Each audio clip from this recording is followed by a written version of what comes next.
For the past 2 years, Mia and I had been what most people might call a picture-perfect couple. The kind you'd see in gym advertisements or Instagram posts with matching workout outfits. We met, of all places, during a fitness session at the local gym. It wasn't just any workout. This was one of those trendy partner training classes where you depend on the other person for every stretch, squat, or balance move. I remember that day vividly. I showed up reluctantly, nudged by a friend who thought I needed a break from solo workouts. The gym was buzzing with energy, upbeat music echoing off the walls. And there she was, Mia. Long brown hair tied back in a sleek ponytail, confidence radiating from her as she chatted easily with others in the class. When our trainer, Ryan, paired us together, I was nervous. Not because I lacked confidence, but because something about her made the world tilt for a second. "Ready?" she asked, extending her hand for a quick shake before we started. "Ready," I replied, though in hindsight, I had no idea what I was signing up for. Not just the workout, but everything that followed. Mia and I clicked instantly. By the end of the session, we were laughing, teasing each other over our less-than-perfect attempts at synchronized lunges. Ryan, our trainer and my longtime friend, joked about how we were already the strongest team in the room. Little did I know that this comment would take on an ironic twist down the road. From that point, Mia and I were inseparable. Our shared love of fitness became the foundation of our relationship. We started going to Ryan's gym 3 times a week, not just for the workouts but for the camaraderie. Ryan was someone I trusted completely, a solid friend who'd been in my life for years. He was encouraging, funny, and genuinely passionate about helping his clients succeed. For 2 years, life felt like it was on a perfect track. Mia and I built routines that made us stronger, physically and emotionally. But as time went on, small cracks began to appear, ones I couldn't ignore. It all started one quiet evening at home. Mia was sitting on the couch, her phone lighting up periodically as she scrolled through her messages. I wouldn't have thought twice about it, but there was something different about her expression, something I couldn't place. Her face softened, and a small, almost shy smile crept onto her lips. "What's got you grinning like that?" I asked casually, pretending to be focused on my laptop. "HM? Oh, nothing," she said, her tone dismissive as she locked her phone and placed its screen down on the table. I caught a glimpse of the screen just before it went dark. The name at the top of the chat wasn't unfamiliar. It was Ryan. That didn't alarm me in itself. After all, he was our trainer and a mutual friend. But the string of colorful heart emojis and what looked like a video thumbnail set off a small alarm in my head. "Is that Ryan?" I asked, trying to sound nonchalant. "Yeah," she replied, her tone casual but slightly clipped. "He was just asking about tomorrow's session." It wasn't what she said, but how she said it. There was an edge to her voice, as though she was preemptively preparing for an argument. "Can I see?" I ventured, my heart thudding in my chest. Her eyes narrowed, a flicker of irritation flashing across her face. "Jake, seriously? That's so weird. You don't trust me now." "It's not about trust," I said, trying to keep my tone even. "It's just, I thought we were open about everything." "Well, I think it's strange you'd even ask," she snapped, grabbing her phone and holding it close to her chest. The conversation fizzled out after that, but the unease stayed with me. That night, while Mia slept soundly beside me, her phone tucked under her pillow, I lay awake, staring at the ceiling. The next morning, I made up my mind. I needed to see that chat. Not because I wanted to pry, but because I needed to know if my instincts were wrong. As Mia slept, her soft breathing filling the room, I reached for her phone, my hands trembling slightly. But when I unlocked it, the chat was gone. Completely erased. The days following that tense night began to feel like walking through a fog. Mia's behavior didn't just change, it shifted into something unrecognizable. She became distant, and not the kind of distance that's solved by a weekend getaway or a heartfelt talk. It was the sort of withdrawal that feels like the other person is building a wall, brick by brick, leaving you on the outside without any tools to climb back in. First, I tried to brush it off. We all have bad weeks, right? Stress from work, seasonal blues, there's always an explanation. I convinced myself that her late nights were just an unfortunate byproduct of her job. She'd come home with vague excuses. I got caught up with a project. Or, we had a last-minute team meeting. But her tone was clipped, devoid of the warmth she used to have. It wasn't just the late nights, though. Even when she was home, she wasn't there. Conversations became short and transactional. "How was your day?" I'd ask. "Fine," she'd reply, not even looking up from her phone. I'd press further, trying to reignite the spark of connection. "Anything interesting happen at work?" "Not really," she'd say, shrugging. And that was it. No follow-ups, no shared stories. Just silence. The mornings, which used to be our quiet time together before the day's chaos, became rushed and cold. She'd sip her coffee while scrolling through her phone, barely acknowledging my presence. I'd try to engage her, joking about how she always left the last drop of coffee in the pot. She used to laugh at that, but now, she'd just roll her eyes. At night, she'd go straight to bed, her phone clutched tightly in her hand like a lifeline. If I reached out, suggesting we watch something together or talk, she'd sigh and say she was tired. Tired became her default answer, her shield against any attempt I made to get close. The emotional gap between us widened, and with it, the arguments began. They were small at first, just little disagreements that escalated faster than they should have. One night, I asked if she wanted to join me for dinner with some friends. "I can't," she said. "Why not?" "I just can't, Jake. Do I really need to explain every little thing to you?" Her sharp tone stung. "I was just asking," I said, trying to keep my cool. "Well, maybe stop asking so much," she shot back before retreating to the bedroom. It became a cycle. I'd reach out, she'd shut me down, and I'd end up wondering if I was the one overreacting. But the strangest part of it all was how her behavior changed at the gym. Despite the distance between us at home, she seemed almost radiant when we were there. She'd light up when talking to Ryan, sharing stories and jokes with him that she never bothered to tell me.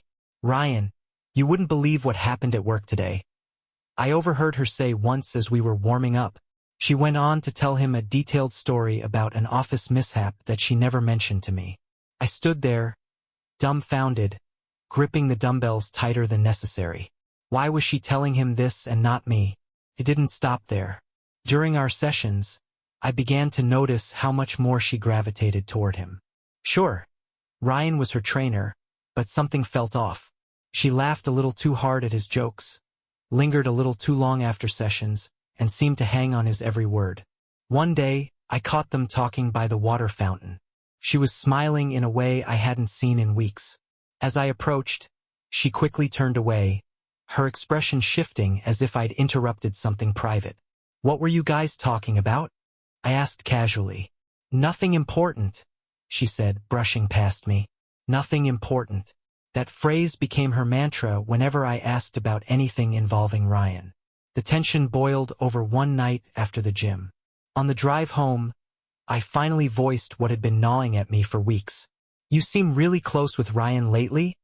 I said, keeping my tone as neutral as possible. She scoffed. "Oh, here we go again.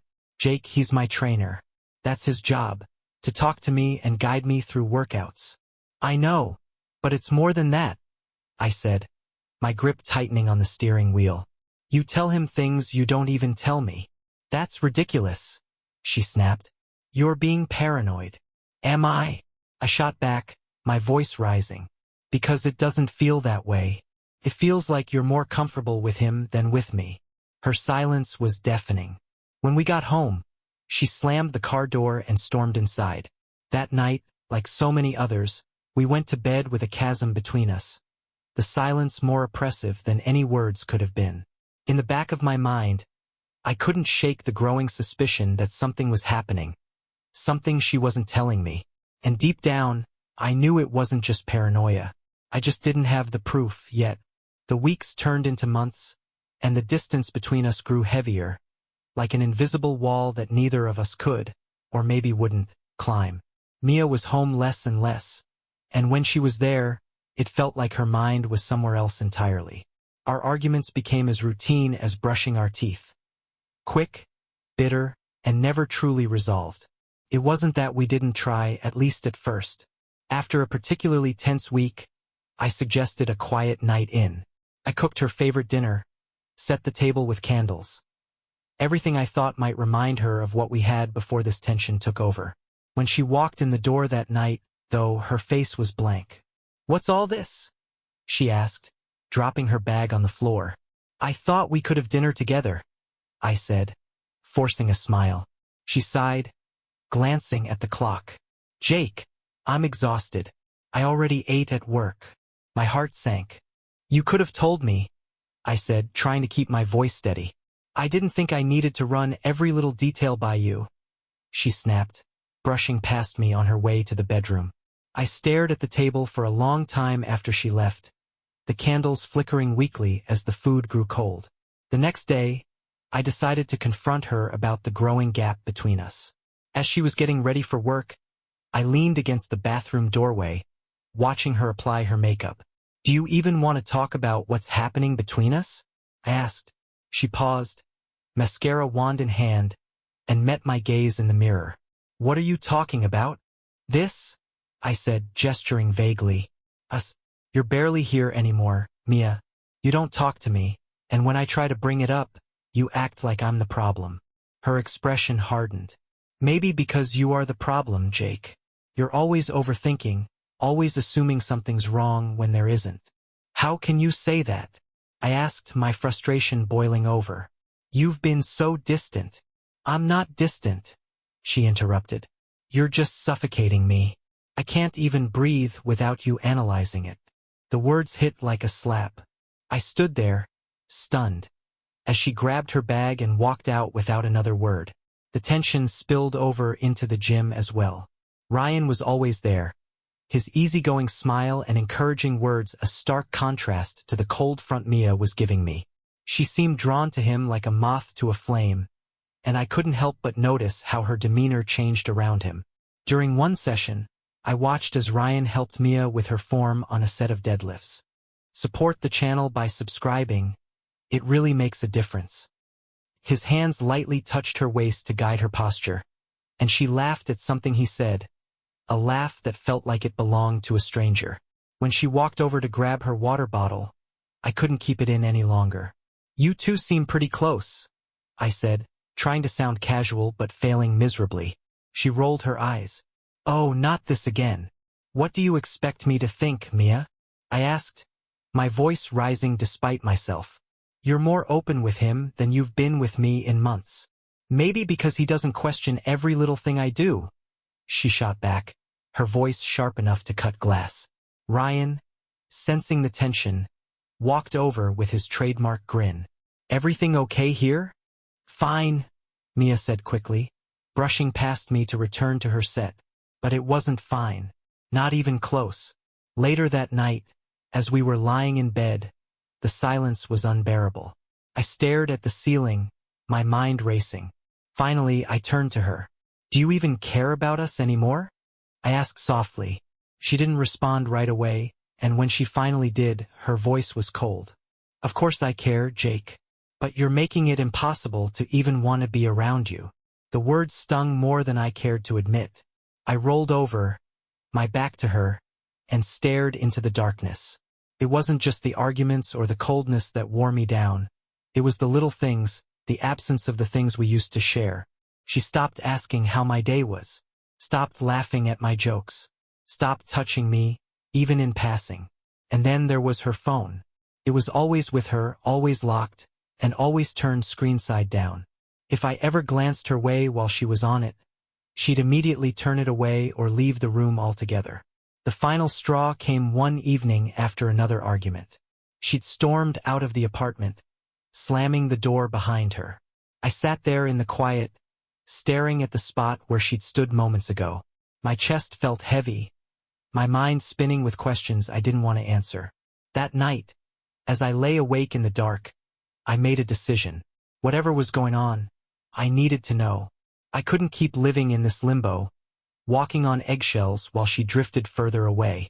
I was going to find out the truth no matter what it took. And deep down, I was terrified of what I might uncover. For a brief, fleeting moment, I thought maybe things were getting better. After weeks of walking on a tightrope of tension, Mia and I had a stretch of days where we didn't argue. It wasn't like the warmth of our early days had returned, but at least the suffocating silence had lifted slightly. We talked, albeit superficially, about dinner plans, errands, the gym. Nothing deep, but I clung to it like a man lost at sea clinging to driftwood. I let myself hope, stupidly. Hope that maybe we'd turned a corner, that the chasm between us could be bridged. I stopped pressing her about the late nights, the guarded phone, the growing closeness with Ryan. I told myself I was just imagining things, that my insecurities were poisoning something that was still salvageable. But that hope was shattered one evening, as easily as glass hitting concrete. It was late and we were sitting in the living room. Mia was curled up on the couch, her face illuminated by the glow of her phone. At first, I didn't think much of it. She was always glued to her phone these days. But then I saw it again. That smile. The kind that wasn't meant for me anymore. "Who's that?" I asked, keeping my tone casual despite the knot forming in my stomach. She looked up, startled, her hand instinctively covering the screen. "No one," she said quickly, her voice just a little too high-pitched. "Let me see," I said, sitting up straighter. "Jake, seriously?" she snapped, clutching the phone tighter. "This again? I told you it's nothing. You need to stop doing this." Her defensiveness was like a slap in the face. She didn't wait for my response. She stood, muttering something about being tired, and walked to the bedroom. I sat there, staring after her, feeling a mixture of anger, hurt, and something far worse. Fear. The next morning, I decided to check her phone again. I waited until she was asleep, her breathing soft and steady beside me. My heart pounded as I reached for the device, but when I unlocked it, my worst fear came true. The entire thread with Ryan was gone, completely erased. I stared at the screen, my hands shaking. She had deleted it again. She was hiding something, and at that moment, all the hope I had been clinging to came crashing down around me. I couldn't ignore it anymore. I couldn't convince myself that I was just imagining things or that I was being paranoid. Something was happening between Mia and Ryan, and I needed to know the truth. The opportunity came during our next gym session. I'd been planning it for days, waiting for the right moment.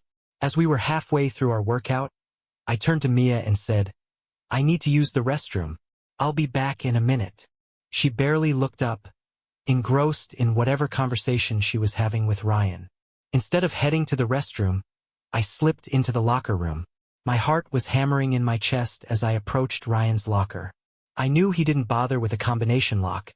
He always joked about how no one would dare touch his stuff. Well, someone was daring today. With trembling hands, I opened the locker. His phone was right there, sitting on top of a neatly folded towel. I picked it up, and sure enough, there was no password. The screen came to life with a single swipe, and I immediately went to his messages. There it was, the thread with Mia. I scrolled through, my breath catching in my throat as I took it all in. Heart emojis, flirty messages, inside jokes I didn't understand. And then my eyes landed on the pictures. It started with selfies. Mia, smiling and playful, in ways I hadn't seen in months. But as I kept scrolling, the pictures became more intimate, more explicit. My stomach twisted into knots, bile rising in my throat. And then the videos. I hesitated, my thumb hovering over the screen. But I had to know. I clicked on one, and what I saw made the world tilt.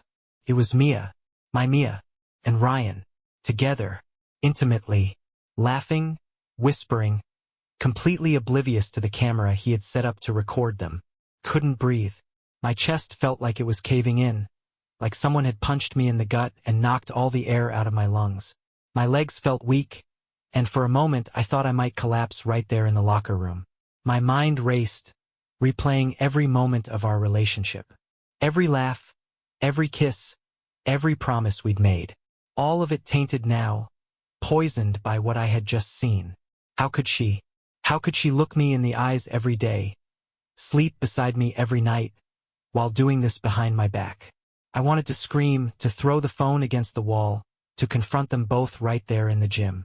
But I didn't. Instead, I placed the phone back where I found it, closed the locker, and walked out. As I rejoined Mia on the gym floor, I felt like I was moving through water, every step heavy and deliberate. She glanced at me briefly, oblivious to the storm raging inside me. "Everything okay?" she asked, her tone casual. I nodded, forcing a smile. "Yeah, fine." But inside I wasn't fine. Inside I was breaking. That night, as I lay awake beside her, my mind churned with thoughts of revenge. Couldn't let this go. They had betrayed me in the worst possible way, and they were going to pay for it. The morning after discovering the devastating truth, I felt like a shell of myself. Every interaction with Mia was a performance. Every word carefully measured to mask the storm brewing inside me. I needed time to think, to plan. But one thing was clear. I wasn't going to let this betrayal go unanswered. As Mia went about her day, oblivious to my inner turmoil, I began putting my plan into motion. I bought hidden cameras online, the kind marketed for home security. Discreet, easy to install, and, most importantly, accessible from my phone. Over the next few days, I waited for the right moment to set them up. I feigned normalcy, even going out of my way to engage Mia in light-hearted conversation to keep her suspicion at bay. She seemed to buy it, smiling more than she had in weeks. One afternoon, while she was at work, I installed the cameras in our bedroom. The devices were small enough to blend in. A tiny one hidden in the corner near the ceiling, and another disguised as a charger plugged into the wall. I tested them from my phone, ensuring the feed was clear. A mix of satisfaction and dread settled over me as I watched the empty room come into focus. That night, I told her I had to go on a work trip for a week. "It's last minute," I said, shrugging as I packed a small suitcase. She barely looked up from her phone. "Oh, where to?" "Out of town," I replied vaguely, not trusting myself to elaborate without my voice betraying the bitterness I was swallowing down. "Well, have a safe trip," she said casually, leaning over to give me a quick kiss on the cheek. It was so perfunctory, so devoid of meaning, that it only fueled my resolve. The next morning, I left the apartment, suitcase in hand, and drove straight to her parents' house. They lived a couple of hours away in a quiet suburb, the kind of place where everyone knows their neighbors and the biggest excitement is a new diner opening up. Mia's parents, Karen and Bill, had always been kind to me. Karen was warm and chatty, always eager to offer me coffee or baked goods when we visited. Bill, a quiet man with a firm handshake, respected me for treating his daughter well, or so he thought. When I arrived at their house, they were surprised but welcoming. "Jake, what brings you here?" Karen asked, ushering me inside. "Support the channel by subscribing. It really makes a difference." I hesitated for a moment, my carefully rehearsed words catching in my throat. "I need to talk to you both," I said finally. Karen's smile faded as she exchanged a glance with Bill. "Is everything okay?" "Not really," I admitted, taking a seat at their kitchen table. They sat across from me, concern etched into their faces. I pulled out my phone, my hands trembling slightly. "There's something you need to see," I said, opening the app linked to the hidden cameras. As the live feed loaded, my heart raced. The screen displayed an empty room for a moment, and I wondered if I had jumped to conclusions. But then the door opened, and there she was, Mia, with Ryan trailing behind her. Karen gasped as the scene unfolded on the screen. Mia and Ryan were laughing, their bodies close as they stumbled toward the bed. The next moments were a blur of intimacy, a brazen betrayal playing out in real time. Karen's hand flew to her mouth, her eyes wide with shock. Bill's jaw tightened, his face growing red with anger. "What the hell is this?" he growled, his voice low and shaking. I couldn't answer. I couldn't look away from the screen, even though every fiber of my being wanted to throw the phone across the room. Karen stood abruptly, pacing the kitchen. How could she do this?" she murmured, her voice breaking. Bill slammed his hand on the table, making me flinch. "Does she have any idea what she's throwing away?" he bellowed. I tried to speak, but the words stuck in my throat. Instead, I simply showed them the feed again. Mia and Ryan laughing, oblivious to the fact that they were being watched. Karen's face crumpled, and she sank into a chair, tears streaming down her cheeks. "I raised her better than this," she whispered. The three of us sat there in stunned silence, the weight of the betrayal hanging heavy in the air. Finally, Bill broke the silence. "What are you going to do?" he asked, his tone grim. I looked at him, my chest tight with a mix of rage and sadness. "I don't know," I admitted, "but I'm not letting this go." Karen reached out and placed a hand on mine, her grip firm despite her trembling fingers. "We're here for you, Jake. Whatever you need." I nodded, unable to find the words to thank her. My mind was already racing ahead, formulating the next step. This wasn't just about Mia and Ryan anymore. This was about reclaiming my dignity, about making sure they both understood the depth of their betrayal. And whatever came next, I knew one thing for certain. They were going to regret underestimating me. Driving back home with Mia's parents in tow was a surreal experience. The tension in the car was so thick, it was like a third passenger. Karen sat in the back seat, her face pale, her hands trembling in her lap.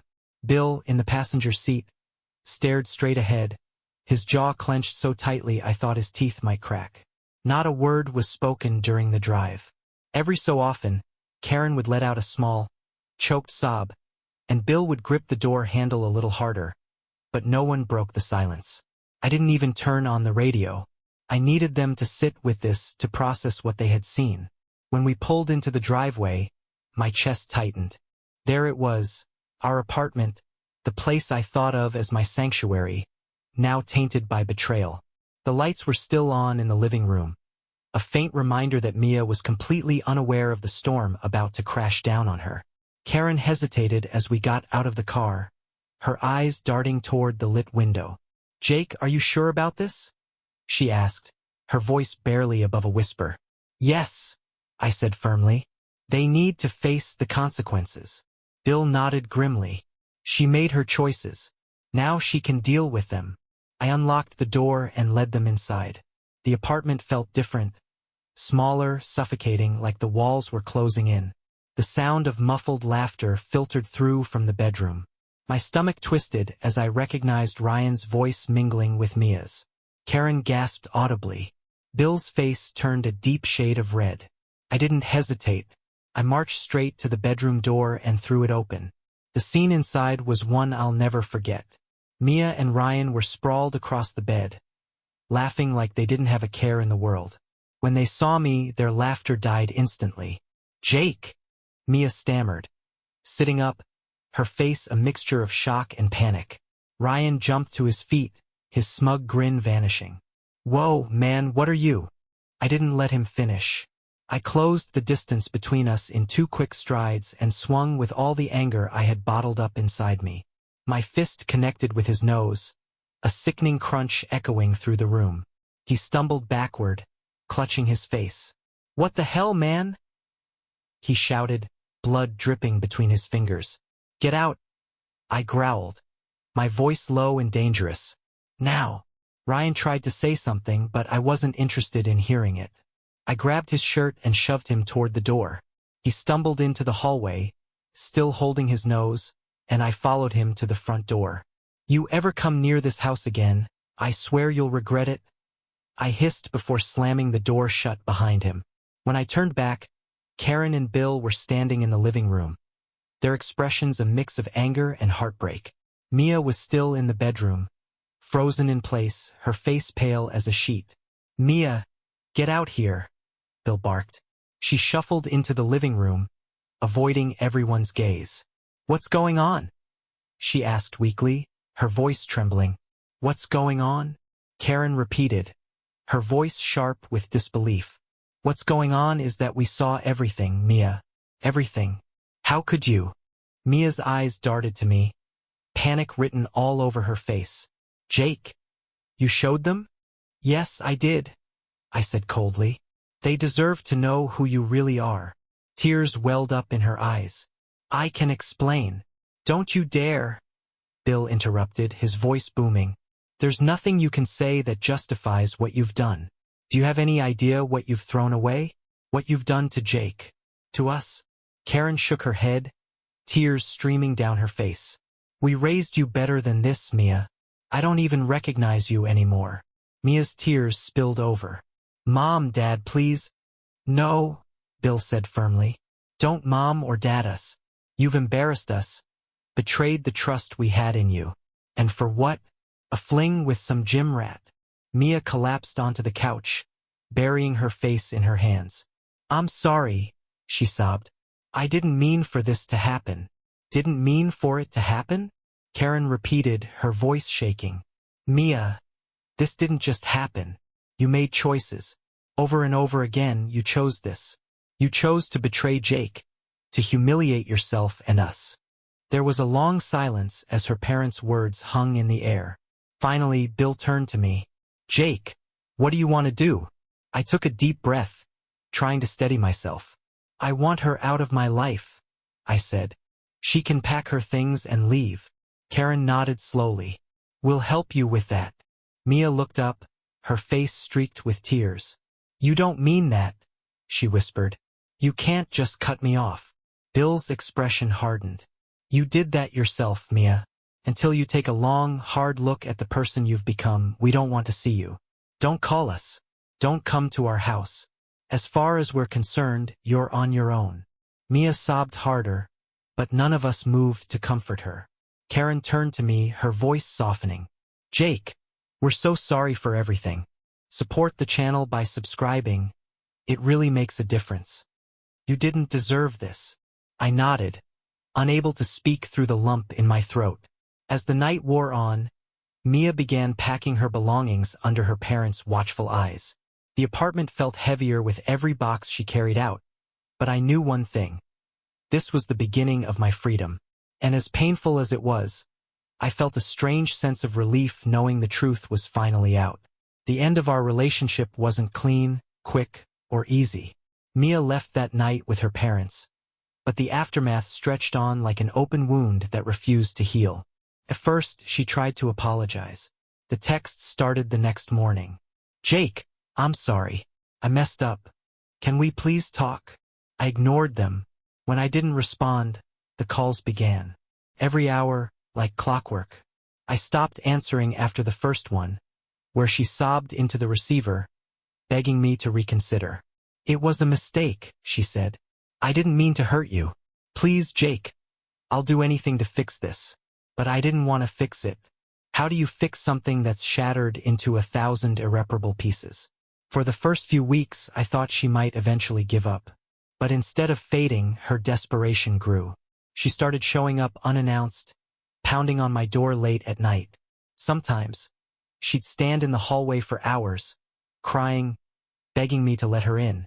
Other times, she'd leave angry voicemails, accusing me of being cruel for cutting her off. You're the love of my life, Jake, one message said, her voice shaking. How can you just throw everything away like this? You can't give up on us. But the love of her life wouldn't have done what she did. Then her tone shifted. The apologies turned into anger. If you think you can just ignore me and move on, you're wrong, she hissed in another voicemail. I'll make sure you regret this. I'll ruin your life, Jake. It was a bluff, but it rattled me all the same. I started looking over my shoulder everywhere I went, half expecting her to show up at work or at the gym. She left handwritten notes on my car windshield, alternating between pleading and threatening. Every time I saw her name flash on my phone, my stomach turned. It wasn't fear exactly, it was exhaustion. She had taken so much from me already, and now she was trying to claw back the scraps of my peace. But I wasn't going to let her. One night, after a particularly long day, I sat down and scrolled through the videos I had saved from her betrayal. The one of her with Ryan stood out. It was painful to watch, but it also reminded me why I couldn't let her manipulate her way back into my life. And then an idea struck me. Mia had been playing the victim, spinning her version of events to anyone who would listen. But I had the truth, cold, undeniable proof of what she had done. And if she wanted to ruin my life, maybe it was time to show her what real consequences looked like. The next morning, I sent the video to a few of our mutual friends. I didn't add any context. None was needed. The footage spoke for itself. The responses came quickly. A flood of messages. Some from people I hadn't spoken to in months. Dude, is this real? Wow. I can't believe this. Jake, I'm so sorry. You didn't deserve this. Within days, the video had made its way through our entire social circle. It wasn't just the explicit footage. Word spread about how Mia had lied, cheated, and destroyed the relationship we'd built. People who once admired her for her charm and confidence were now disgusted. She tried to do damage control, of course. She reached out to everyone she could, insisting the video was taken out of context or a mistake, but no one believed her. One by one, her friends stopped responding to her messages. The group chats she used to dominate with her bubbly energy fell silent whenever she tried to chime in. Even Ryan, the man she'd thrown everything away for, ghosted her. The last time I saw her in person was 2 months after she moved out. She showed up at my door again, looking disheveled and defeated. Her hair was unkempt, her eyes red from crying. "Jake," she said softly, her voice cracking. "Please, I don't have anyone else." For a moment, I almost felt sorry for her. Almost. But then I remembered the nights I spent staring at the ceiling, wondering how the person I loved could betray me so completely. "You made your choices, Mia," I said coldly. "Now you have to live with them." Her lip trembled, and she took a shaky step back. "You've ruined my life," she whispered. "You turned everyone against me." "No, Mia," I said, my voice firm. "You did that yourself." She didn't argue. She just stood there for a moment, looking at me with an expression I couldn't quite place. Regret? Defeat? Resentment? Then she turned and walked away, her shoulders slumped. After that, the calls and texts stopped. The notes on my card disappeared. It was as if she had finally accepted that there was no coming back from this.